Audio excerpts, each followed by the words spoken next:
from the Minnesota City-County Management Association Annual Conference in Brainerd, Minnesota, this is GovLove, a podcast about local government. I'm Lauren Palmer with EverStrive Solutions and your host for today's episode. GovLove is produced by ELGL, the Engaging Local Government Leaders Network. You can support GovLove by becoming a member of ELGL. Visit elgl.org today to learn more and get signed up. Today, my guest is Susan Arntz, the city manager of Mankato, Minnesota. Mankato is a regional hub city in southern Minnesota and home to Minnesota State University. It is a diverse and growing economy. Susan has built a career around not just running organizations, but resetting and rebuilding them. And she couples her deep policy and administrative expertise with a passion for the people and civic education. I'm really excited for you to meet her in today's conversation. Susan, welcome to GovLove. Thank you. I'm so excited to be here. Well, I'm thrilled you're here. Thank you for giving me a little bit of your time at the conference. You have a fascinating career and story, and I can't wait to hear more and share it with our audience. But first, we are going to begin with our lightning round, just some fun questions to get to know you a little bit better. So first, what is something you are reading, watching, or listening to that you would recommend to our GovLove audience? Yeah, so when I read, watch, or listen, I try not to do too much of the business books or my brain is full at work. Yeah. So I try to fill it with fun, enjoyment. And a colleague of ours here in Minnesota turned me on to the Louise Penny books. And so the version of the Louise, it's a kind of a not sci-fi, but more of a criminal, mystery type book, and I'm on the book Still Life, and I've really enjoyed it. So it's been quite fun. Is Louise Penny the author the or author. The character? No, okay, the author. Okay. Yeah. That's great. I'm always looking for fiction fun recommendations. And she has many. So like when we're on a Teams meeting and this person is joining from their home office, there's a collection of books on the shelf behind her. Uh-huh. And so I just started asking, you must really like Louise Penny. You've got quite a few of them on the shelf. Tell me more. And so I'm like, okay, well, if she likes it, I must. So, or at least it'll give me something to talk to her about. Perfect. Okay. So I started, and they are quite fun. Okay, I'm going to put that on my list. I'm always looking for good recommendations. It's why I ask it on the podcast. So a next question, I think I already know the answer to this question, and it's fascinating, so I can't wait to hear what you have to say. Tell us about your first job, and what did it teach you? Oh, I know you and I have talked about quite a bit, so I don't know what. I think you're going to think City of Shoreview. No, I'm thinking when you were a young person and you cooked dinners at a resort and babysat. Oh, that wasn't a W-2 job though. Okay. In the questions you sent, what's your first W-2 job? But I'll talk about that. Okay. When I was 12. There's no rules. I'm the podcast host. Tell me about this job that you had that wasn't exactly W-2 eligible, but I think influenced your work ethic. Yeah, I would guess so.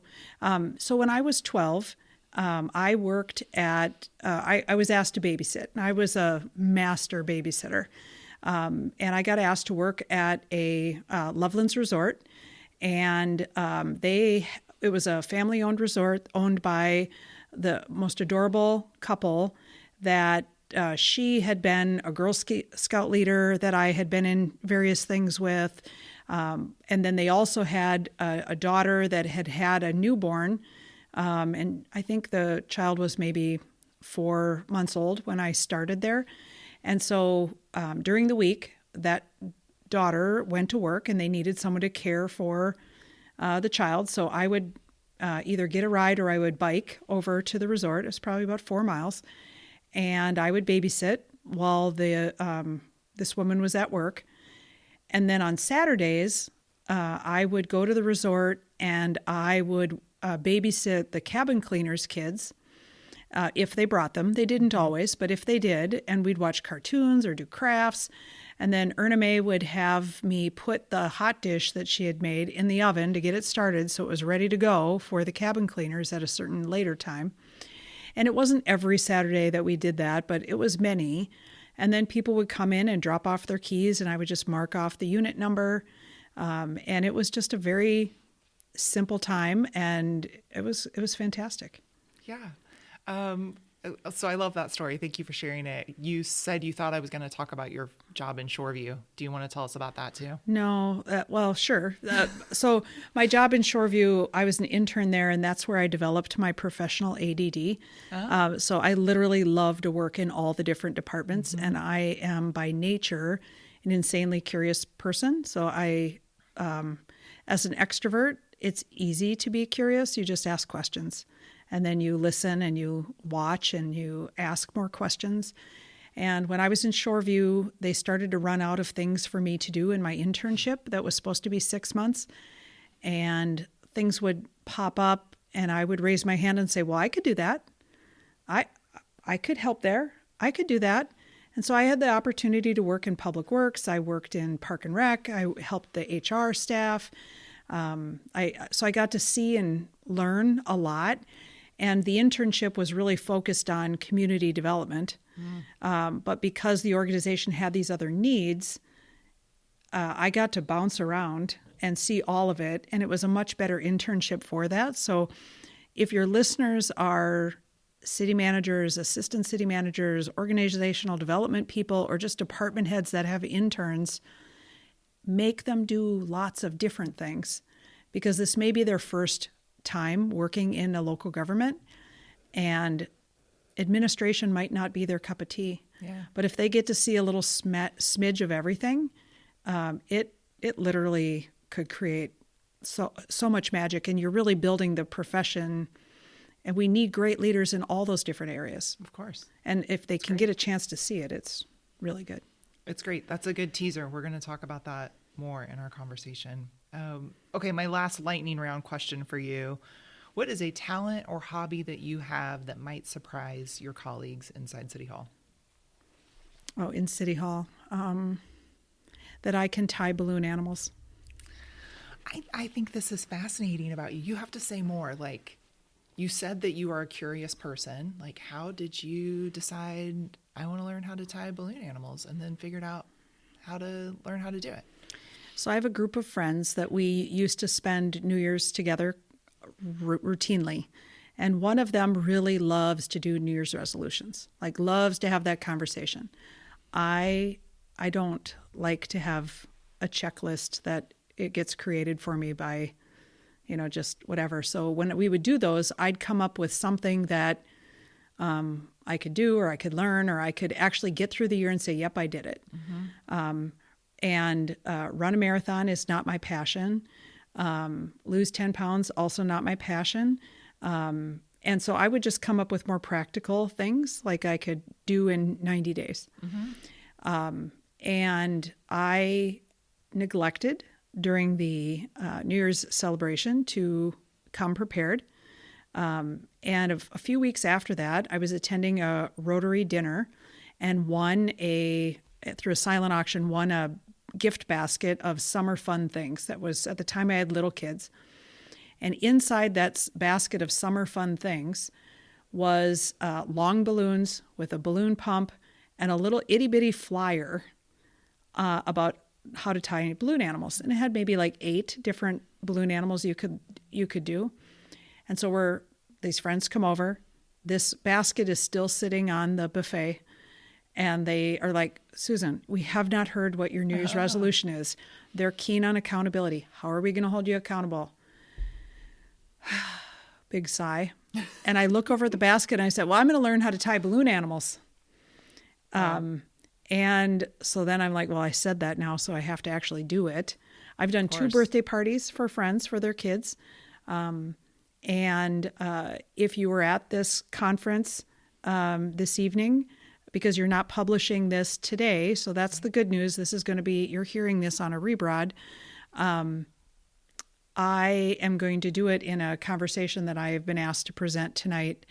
And probably 2/3 of the room has never seen this before. 1/3 of them have seen me do this one other time, but so we'll see how it goes. Eat your heart out every other city management conference in America. Like, do you have balloon animals on stage at your city management conference? If you don't, my fear is that this is going to become, hey, Susan, we're having this community festival and we need a balloon artist. And that's not my passion. No. Well, you can just say no thanks. Yeah, I'll be busy. That's fun. I love that you shared that. Thank you. Well, let's get into the heart of our interview, talking about you and your career. And I will just warn our audience, when I asked you to do this podcast and this interview, you said, well, I don't want to talk about myself. So we have framed this interview to give you the opportunity to talk about the people and the team of local government, but I hope you will also tell us a little bit about you and your leadership and your career. So I'm going to make you start by telling us just your path to local government, kind of how you got started, and where did the turns surprise you, and how you landed in Mankato. Yes to all of the above. Part of the reason why I love this career is the people that I get to work with. People like you, community members, the staff. It amazes me when you can find the talent in the room, and even better, when you can match the talent to the role that they're playing, because you can feel it. Like, you can go anywhere. You can go to a restaurant, a grocery store, the library, and if you find somebody that is not doing what they were designed to do, you feel it. Mm-hmm. And similarly, when you find someone that they are designed for that, you feel that too. And that's part of why I like doing this, is kind of helping get us to a better forward. I can never fix yesterday. I can only build a better forward. So I'll say that.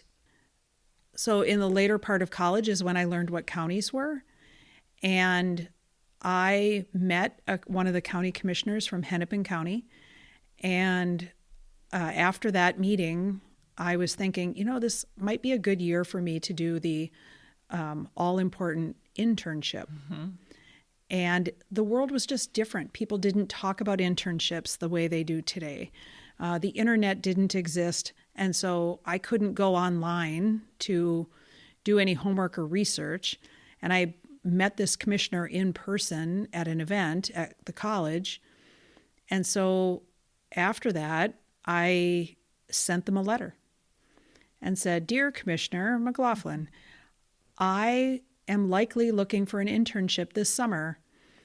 I was impressed by our conversation, and I'm enclosing a copy of my resume in the event you know of someone who would be looking for an intern this summer. Mm-hmm. Please share. Here's my phone number," which was my college dorm room number, right? No cell phones. Had an answering machine, like the old kind where you push a button and it plays back on a tape, right? Oh, yeah. And I got a phone call. And they said, "We'd love for you to come in for an interview with us." I was like, "Oh, okay." So I went to the interview. And the whole time in the interview, they kept talking about like they were looking for someone now. And I kept reiterating that I was looking for a summer internship.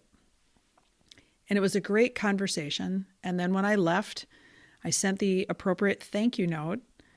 But with that thank you note, I went back and I looked at my class schedule. And I was like, well, I actually don't have classes on these couple of days until this time. Mm-hmm. So included in the letter back, I said, "It appears that you may be looking for someone sooner than later. And although I am interested in summer work, my current schedule would allow me to work on these days during these times, and I'd be open to that if that's of interest." And they called back and said, "We'd like for you to be part of our team." It's perfect. And my answer was, "Go team." Yeah. And so I went and I worked for this county commissioner, and I learned a great deal. I learned what cities were, because it's across the government center was across the street from the city of Minneapolis. Their structure is different than most of the cities in Minnesota. But it opened my eyes to, there are lots of local government jobs. Mm-hmm. No one told me, right? I stumbled into it. Same. I had the same experience, and I hear this all the time on the podcast. People are like, "I didn't know that local government was a career until by accident I figured it out." So anyway, go on. Yeah, so totally by accident. And while I was I worked for that county commissioner for 2.5 years. And then as I approached graduation at Augsburg College in Minneapolis, I was like, okay, I got to kind of find something a little more permanent. And I had been looking, and I stumbled on the internship in Shoreview. and was very successful in getting that, and it was amazing. Yeah, I sounds learned like it so was much. The people I got to work with, they shaped so much of the early side. And then at one point, the then city manager, who was relatively new to the role, he came up to me, and ICMA had at that time, their newsletter was printed, and it came with like all these columns of pages of jobs that were like the printed job announcements, which is a long since no more type thing. Yeah. And he came out and he had circled one, and he set it on my desk, and he said, I think you should really give consideration to this. And I looked at it, and I'm like, oh, okay. One, it was for the city of Chaska. I didn't know where Chaska was. Again, no cell phones, no internet, so it wasn't easy for me to figure out where it was. So I went home and pulled up a map, folded out a map that was in my car. Wow, yeah. To look at, well, where is that? Oh my goodness, that's over an hour away. And I applied. I applied for other jobs too, but I was really successful in getting that one. So I was very happy. And I worked there for 3.5 years. In that role, I did economic development. I helped create the first community newsletter. The city manager that was there is since retired. And he was a wizard at finance, and not my strongest suit, but I learned so much in, being around. And it was of an era in this profession where you learned by being adjacent. You weren't really being taught. And then from there, I went to the city of New Brighton, which is you're going to go back up in Ramsey County, Minnesota, which is near Shoreview. And I worked there for 3.5 years as the assistant city manager, and I did HR. I helped manage the front desk. I did IT work, like literally IT work, like set up your email account and pulled cable on occasion. And I had a partner that I worked with. Her name was Patty. She and I handled that, and Patty had different expertise than I did, and together it was a good team to navigate that. And then after 3.5 years of working in New Brighton, I left and went back to Carver County in a community not far from Chaska, and was the city administrator in Waconia, Minnesota. And I was there 3 months shy of 20 years. I went there thinking it was a 5-year job. And I will say that we moved there. I worked there. My family fell in love with Waconia, and I stayed. It was marvelous. I learned so much. The community grew from about 6,800 people to about a little over 12,000 while I was there. A lot of growth, a lot of challenges with growth, a lot of redevelopment. So some very fun projects, and then employee development and turnover of employees. So I got to be part of navigating some of that. And then I got a phone call from a recruiter who is recruiting for the Mankato job. And I said, I'm good. Yeah. I'm good. It's marvelous. Well, It's yours. No, I didn't say thank you. I said, I'm good. I would be an idiot to change jobs at this stage. I had a child that was about to start junior year. I had another who was about to start 7th grade. I thought, given where I'm at in my family dynamics, me taking a different job, which would be another hour away, and my preference, I know not all of our colleagues share this point of view, but my preference is to live where I serve. And I didn't think it would. I thought I'd be nuts at that age and stage of my family to pick them up and relocate them. And I said no. But I gave them a list of like 3 people. Like, have you talked to these people? These people would be amazing. And then I called a couple of those 3 people and said, hey, I'm just giving you a heads up. I gave your name to so-and-so. And they're like, why did you do that? Right? I'm like, because I think you could be good for that role if you're interested. And then I got a call again, like a week or 2 later, from this same person. And I reiterated that I'm all set. I appreciate it. I'm flattered that you want me to consider the role, but I'm all set. And then I got a call from the then city manager, the incumbent, who had been there for 24 years, knew more about Mankato, Minnesota than most people. And he called me, and I knew him from when I was in New Brighton. I was a assistant there, so he was the manager in a town not far away. And we weren't very close, but we certainly knew of each other. And so when he called, I said, his name was Pat. I said, Pat, why me? And then he talked for 45 minutes. Oh, wow. Without Really a breath, thoughtful. it felt like. And I'm like, okay, I'll look at it. So then I went home, and true to my word, because words and actions really matter to me, I looked at it. And I pulled up the online ad, and I skimmed through like the first page, but then I left it on the screen and I moved on to other things.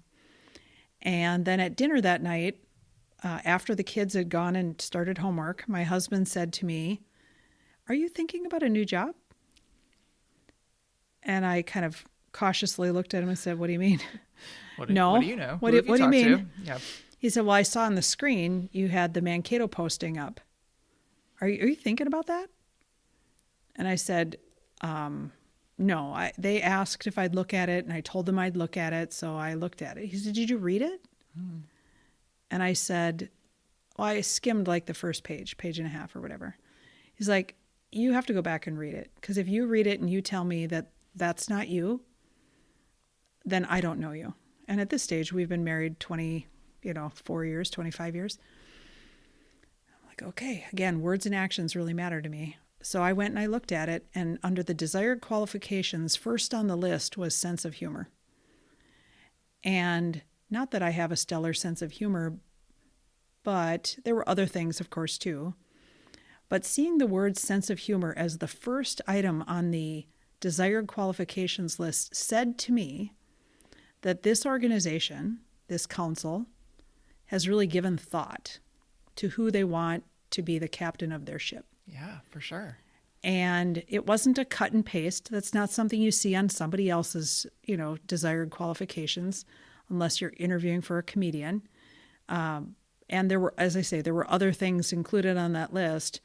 But the prioritization, the way it was laid out, the fact that that was on the list as the first thing you'd read, said to me this was an intentional organization. And then I like to secret shop.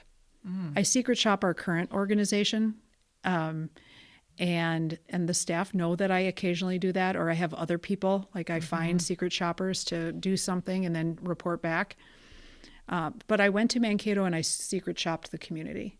It was a weird time because it was COVID, so I had a mask on most of the time, so it was easy to be a little more incognito than it is, in a different kind of time. And I went and I asked questions, and I, played the I'm thinking about moving here, and tell me about this or that, or if I were thinking about a great place I have a small business. If I were thinking about opening a small business, where should I be looking? And just asking random questions. And not every question answered, but many of them gave me the impression that the community was connected to each other, that it was a place that many people belonged, that there was openness to growth and change. People were also curious, and on occasion, I'd hear good feedback about staff. Like, have you talked to so-and-so at the city? They might be able to help you navigate that. Have you talked to so-and-so at the city? They might be able to help you navigate that. So then I went home and said to my husband, I think I should at least apply. And the shorter version of this story is that I got the job. I've been there 5.5 years. The staff is truly as amazing as I expected. And there are really pockets of people in the community that, not pockets, there are huge pockets, like, cargo pockets of people in the community that love that community. And it's been very fun for my family to be there and to become newer to the passion and the love of Mankato. And we have a daughter that started high school in Mankato and is going to graduate, we hope, soon. And it was like the best thing that happened for her. So it's been just really one of the most magical things that we found. We found community there. I get that my name tag opens doors for me to get into different spaces where I can create community. But outside of that, my family has found their place and their niche, and my name tag hasn't helped them get there. But they've found their own place, and so that's been really great. It's really wonderful. Thank you for telling that story. I love hearing it. Well, you've hinted at several things that you love about Mankato. It's a big regional center. It's a university town. You mentioned the diverse population, growing economy. Tell us what you're working on right now that has you excited. What are some of the big opportunities and challenges on the city's plate? Yeah, so one of the things that's unique about our little hamlet, it's 46,000 people, is that we do not have a park and rec department. And like your GovLove listeners are going to say what now? Yeah, right. 46,000 people and That's they unusual. don't have a park and rec department? Yes, we don't. One of the things that is my current mission, it's part of our strategic plan, is to create a park and rec department for the organization. And I would guess that probably in early 2027, we will be able to start that journey of kind of finding the partner to help me create that in the organization or for the community and in the organization. We have a number of assets that we provide. We've got lots of things going on. We have about 5 departments that together are our park and rec department. And your listeners are going to say, well, duh, that's how it works in cities. We all work together. We all have little pieces. That's true. But no one department owns park and recreation. Mm-hmm. So our construction and facility services department handles recreation scheduling or recreation facilities. So if we have a problem at one of our restroom structures, the facilities people, they're going to help us work through that. If we're going to do a new playground, our engagement and communications department and our community development department help us with the community planning. If there's a new subdivision, which is more, this part is pretty common in many cities, but if you have a new subdivision and there's going to be a neighborhood park in there, community development is the one that does the planning of it.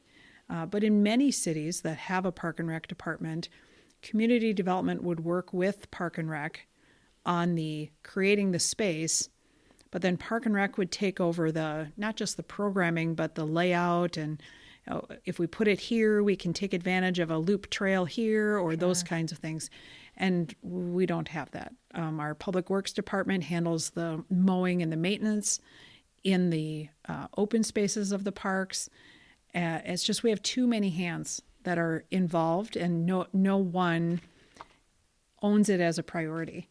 And then the city manager plays quarterback on park and rec. Yeah, I don't play quarterback as much on economic development because we've got a very strong team and it's focused, and I help where I can.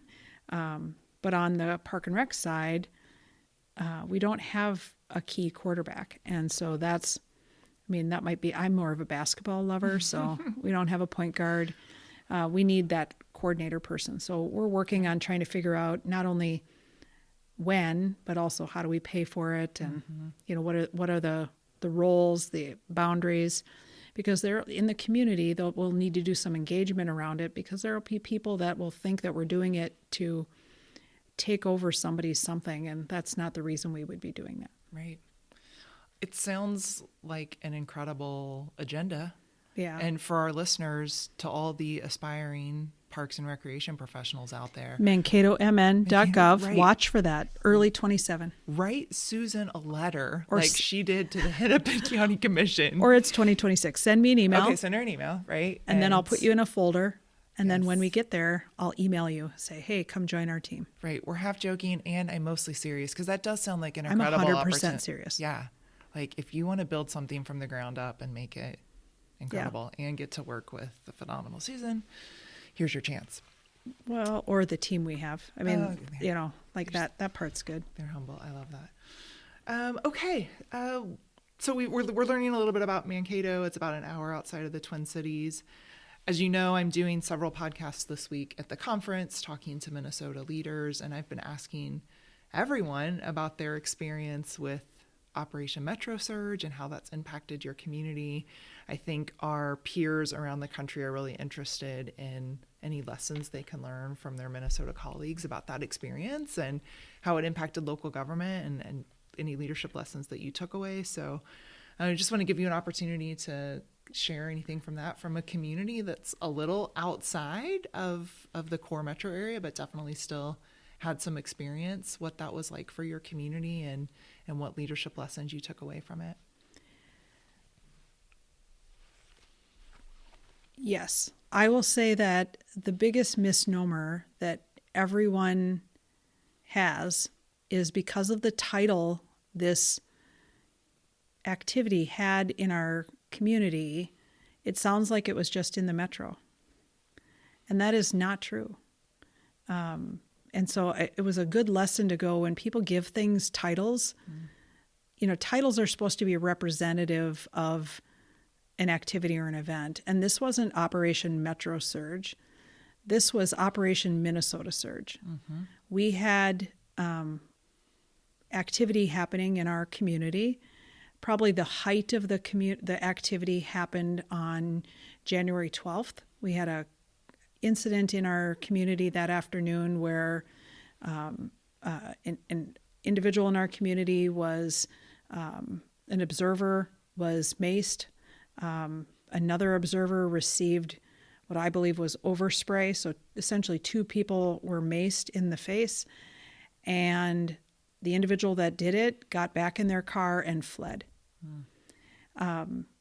And as basic principles of law enforcement, when you use force, you stay.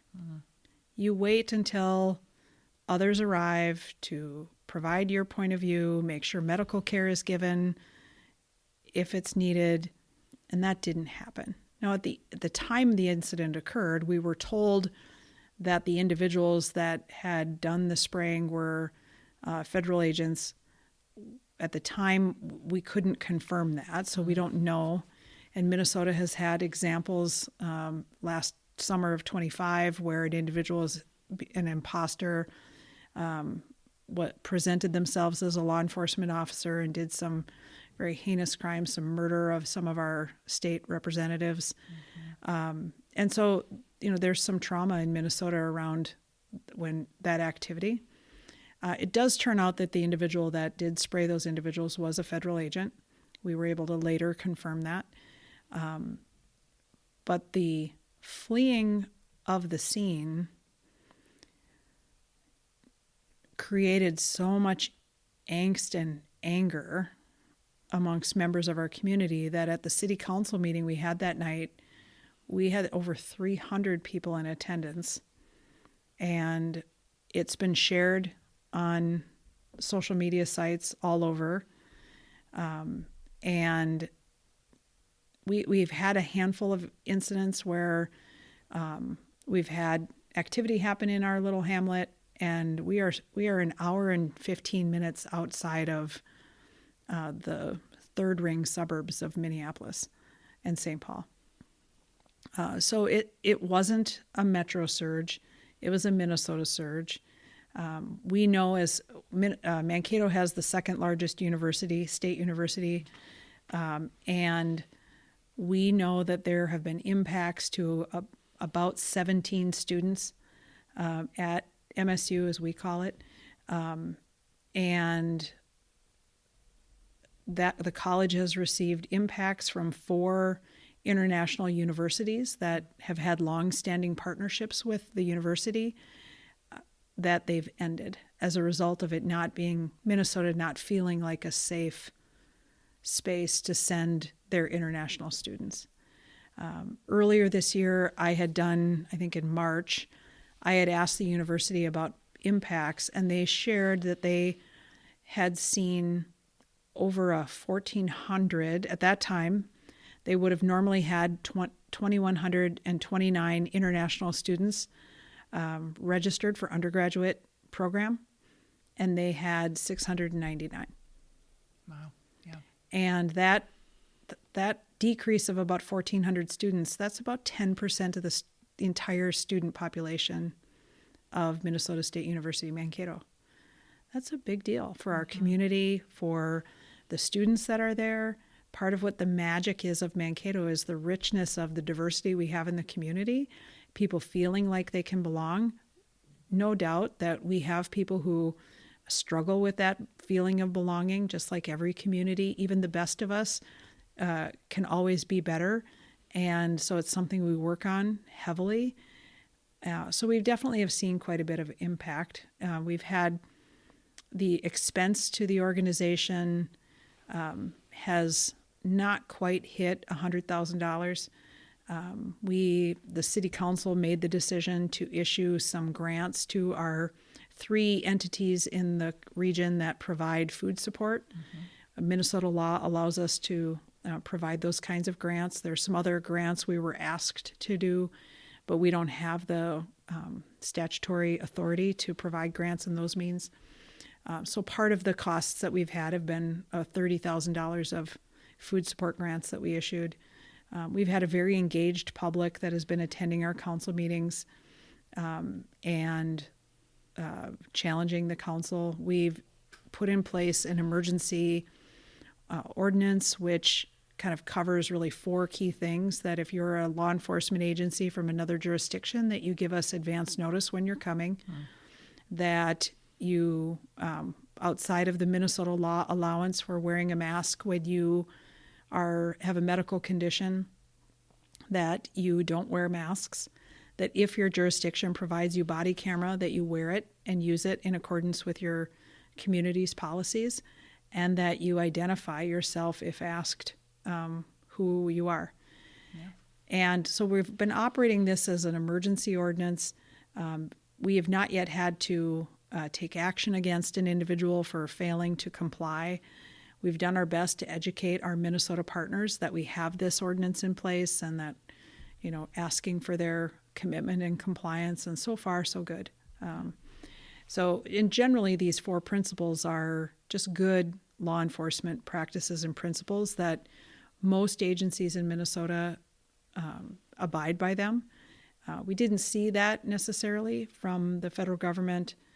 And so that was kind of the impetus of our city council to create this emergency ordinance. I'll say that we've seen better cooperation in the more recent weeks. And so we look forward to a better forward. Yeah. Thank you. There's a lot there. Thanks for sharing about that ordinance. I think that's a really tactical example. In my conversations with Minnesota managers, I've heard a lot of just kind of navigating that line between local responsibility and federal responsibility and kind of figuring out what is the role of city government in all of this. So I think that's interesting that you all found a way to be responsive to the community within the parameters of your authority as a local government. Yeah, it is a delicate balance because certainly the issue of preemption is in our mind as we, created that emergency ordinance. And part of the reason the council wanted to create it as an emergency is really what we learned during COVID, that if we had made policies based on the things we learned in the first few months, we would then be constantly changing them in the next few months because things were ever changing. Yeah. And so our council's perspective is, well, let's do this for 60 days, see where things go. Yeah. And so we're on the second version of the 60 days, and we'll see where things go. Okay, very good. I'm going to pivot direction a little bit. In our advanced conversations to prepare for the podcast, you described yourself to me as more of an educator than an administrator. And I know you really have a passion for civic education. So tell us more about that. What do you mean when you say you're more an educator than an administrator? Yeah, I think just like I didn't know that these jobs existed, I think the public has a perception of what the city is based on TV and movies, right? That everybody knows what a police officer is. Everyone knows what a firefighter is. Everyone believes they know what a mayor is. So then they'll also know police chief, fire chief. But outside of that, they don't know what the finance director does. No. They don't know what a city administrator is for sure. My mother used to introduce me to her friends. This is my daughter, Susan. She's the city planner. I'm like, oh, no, not exactly. And so there's some challenge with gaining and getting that understanding. Earlier on in my tenure, the Minnesota City County Management Association had a committee on education, and I joined that. And a big part of what we would do is try to get the colleges that had, I'll just say, tangential programs that were not all just public administration. When I started on the committee, we just worked with the two institutions that had a public administration program and to try and engage them. And I'm like, I went to Augsburg College and studied political science. I have a religion and a sociology minor and metro-urban studies minor. It's not the same, but we need to reach out to all the colleges. Yeah. And so we would start doing that and, talking to different groups and those kinds of things. But then also the state of Minnesota reviews their social studies standards periodically. And it became our mission to influence the social studies standards for students in public school so that local government was part of it. And another colleague of ours, Diane Miller, who you've talked to, and was on the committee too, and we worked really hard on the social studies standards part. And I think in the second round of, I'll just say MCMA's big sweep, because they only do this periodically, in the second round of that, we were successful in getting them to say, we will include some content in our social studies standard about knowing something about local government. We can't say exactly what it'll be just yet, but we will do that. And then that's the last we heard. I see.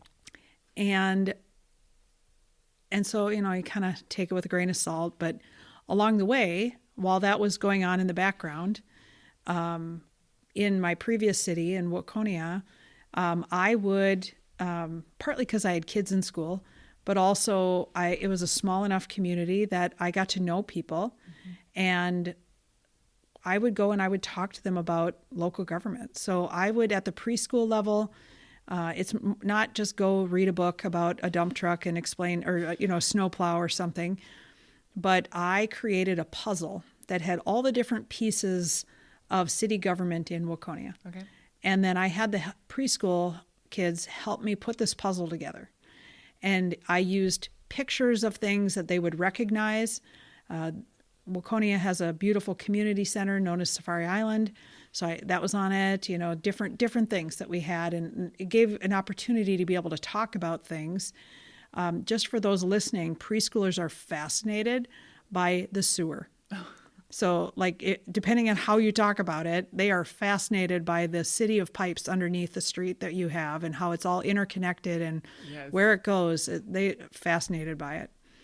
So I do that at the preschool age.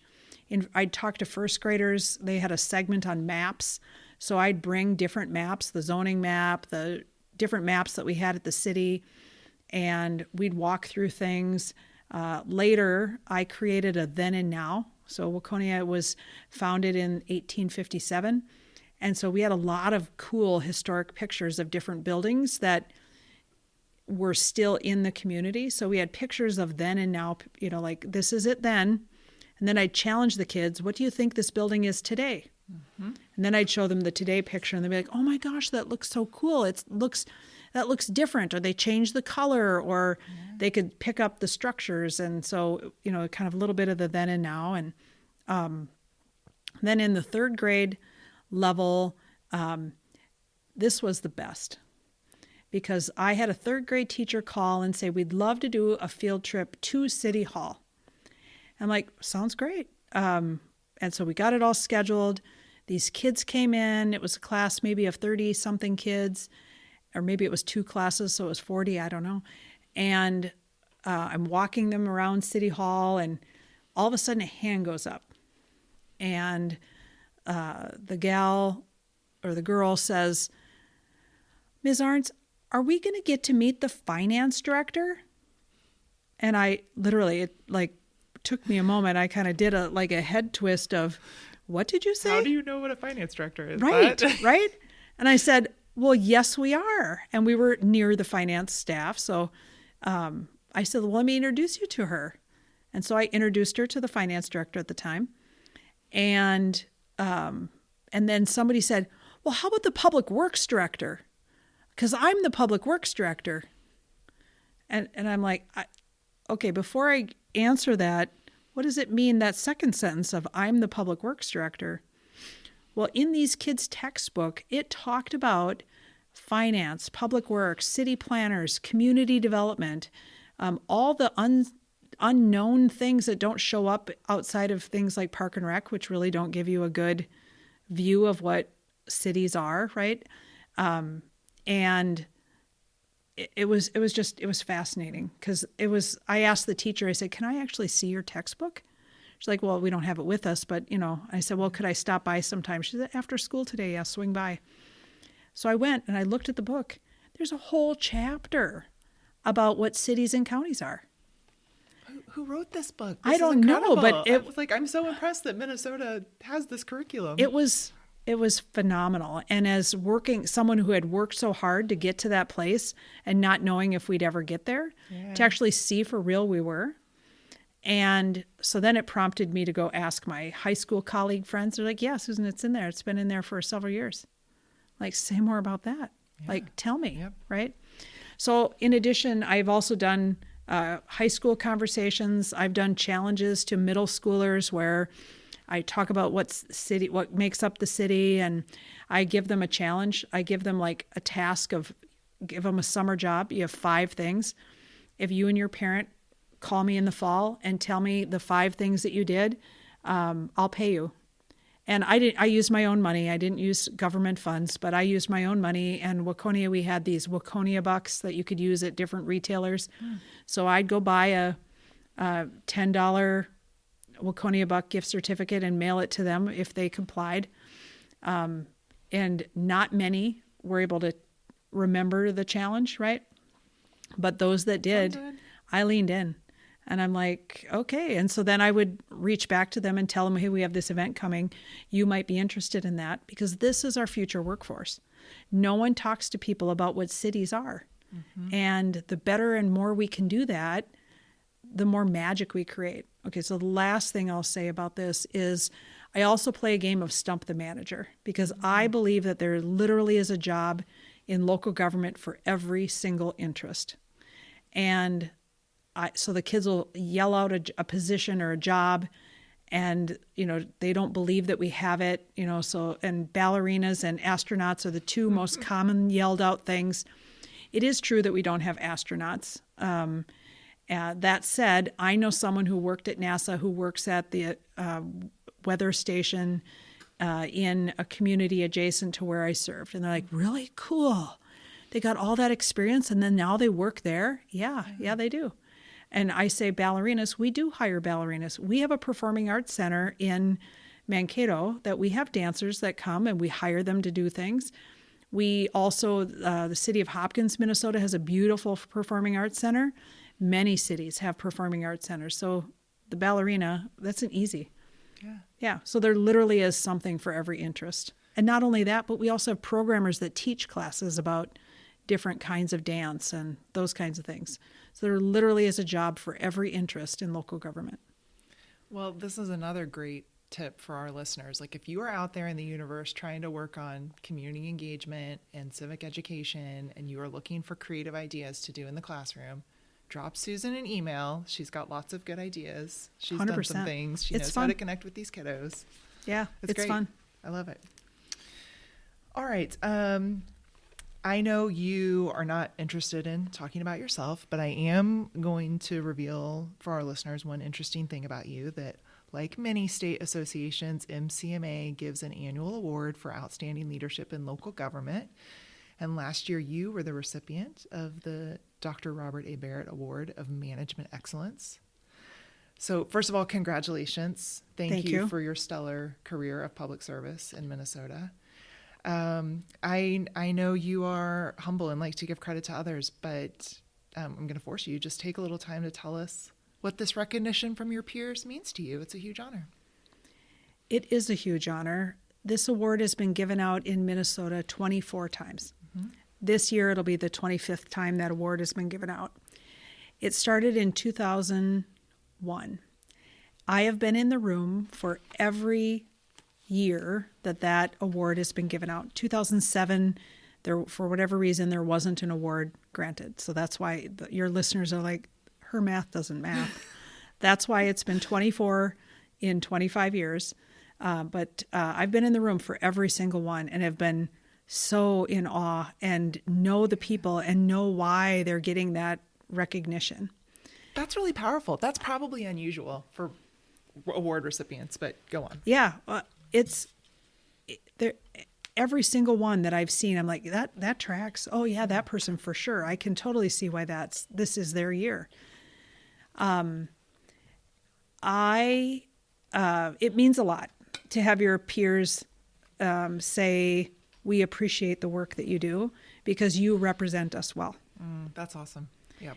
And so that it means a great deal. It is very humbling.